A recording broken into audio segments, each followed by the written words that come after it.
pretty straightforward human being when it comes to following rules that I set myself. And if I am going to criticize another human being, it would be wise of me to also hold myself accountable when doing certain situations. That's the obvious way to walk about life. You're not supposed to go around thinking that you are the upper echelon of hierarchy and morality to where you can start being judge, jury, and executioner towards every single person who disagrees with you. That is the problem with most woke people. They go around thinking that they can never do any wrong, or that they are excused from criticism, or that they can never be touched whatsoever because they are dealing with all of these evil people who have said things back in 2009, and they're scouring their Twitters to see anything that they've said just to bring it to 2021 and to stop them from ever having a career in life whatsoever. And it's odd that these same people that preach about no mean things to say, don't say anything that you're not allowed to say, don't spew any hate, are the same people that spew some types of hate and don't ever face any criticism about it. But today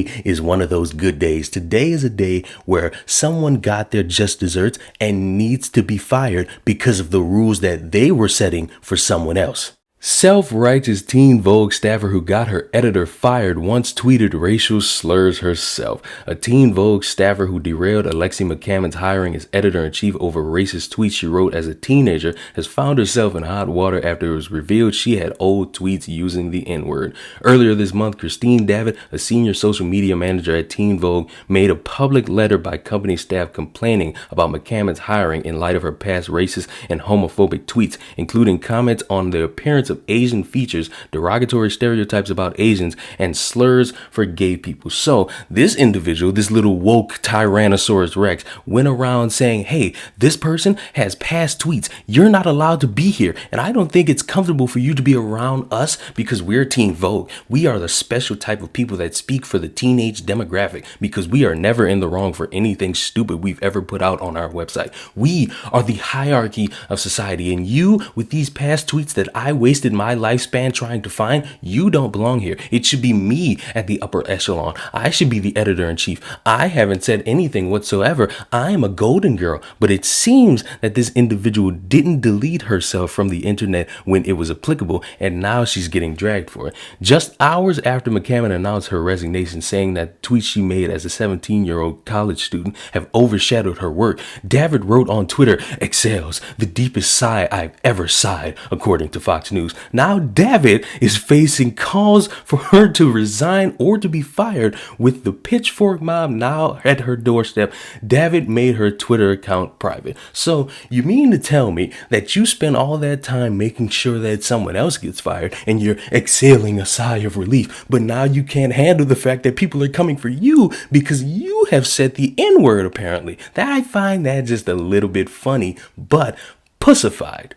Here are the tweets that this person is being called out for, and by no means am I looking at this and saying, oh my God, I'm so hurt. I am so offended by this. This makes me uncomfortable. I don't feel like this person should be in our society and have a place to work. What I'm saying is, if you're going around making sure that certain individuals can't say certain words or make certain comments about other people, you are not allowed to say the N-word. And at first, I thought that this person was black and this wouldn't be a big deal. But after finding out that this is the individual in question, and me being the oh so sexy piece of chocolate that I am, and me having a black radar, I'm noticing that you are not black. I don't think that you're allowed to be saying the N-word, sweetie. So why is it that this individual, this Alexi McCammon, got fired over comments that she wasn't allowed to make, and you are still, as of this recording, employed by Teen Vogue over saying the N-word?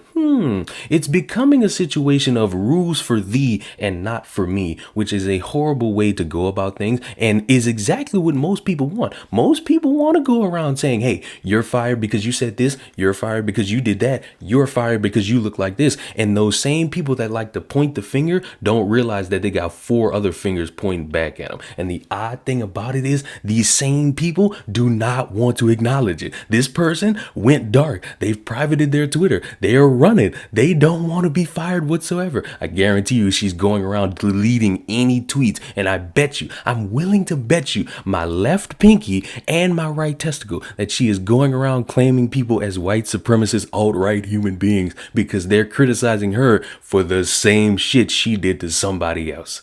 David, who is of mixed Irish and Filipino descent, at least twice referred to a friend who, according to Fox, appears to be white as a N-word in 2009, and the following year also used the word in, and I'm not going to waste my time saying it, in a joke tweet. Even though Teen Vogue hasn't fired David yet, the publication took a stance on the matter back in 2019 in a story titled, "Stop Using the N-word If You're Not Black." I am not going to read the rest of the article, because if Teen Vogue went around saying stop using the N-word if you're not black, they need to follow this exact same article and fire this human being because she ain't black and she ain't allowed to say the N-word. And if you're going to spew that nonsense of, oh, it was a joke and you need to learn how to take a joke, I would take the joke if it wasn't for the fact that this same person was a part of the charge to get another human being fired over some comments that that person shouldn't have made. And I agree, the person shouldn't have made the comments, but if you're going to fire someone over that,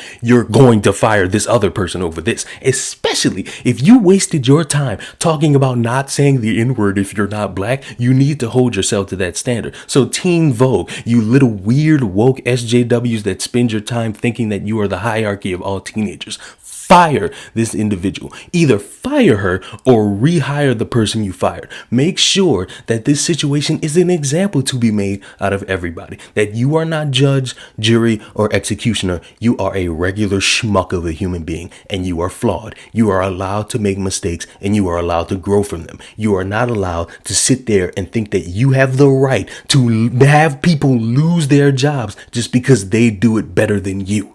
I want to read this last part here because there's a lesson to be learned from this. David clearly thought that checking all of the intersectionality boxes and identifying as a queer fat Filipinx femme in Brooklyn would protect her from her vindictive colleagues. She threw her potential future boss under the bus to score some points with her radical friends. Unfortunately, the mob has zero forgiveness policy, and David found herself the next victim of cancel culture. The radical left eats everyone, including their own. And while I could sit here and talk about the alt-right and the radical left, I'm not going to do that because there's a bigger lesson to be had here. If you are one of these people spearheading this idea of cancel culture, where it's a wise idea to go back to when everything was kind of funny and people were allowed to say some weird off the wall shit and deem that now as unnecessary in 2021 and halt people from positions of power or opportunities that they probably deserve, you also need to be held to that same standard. It can't be a situation of rules for thee, but not for me, because you're creating this weird power dynamic that if you don't agree with what I believe in, I'm going to do my best to ruin your life. I'm going to spend my time scouring your history, making sure that if there is anything that makes you look like a bad person, I'm going to use that against you in the here and now. It doesn't matter when it was. It doesn't matter how old you were. It doesn't matter how inexperienced you were about the world.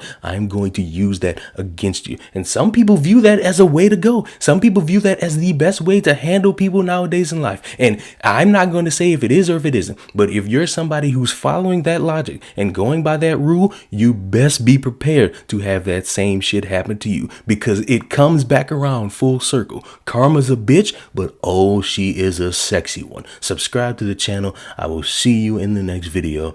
Bye-bye.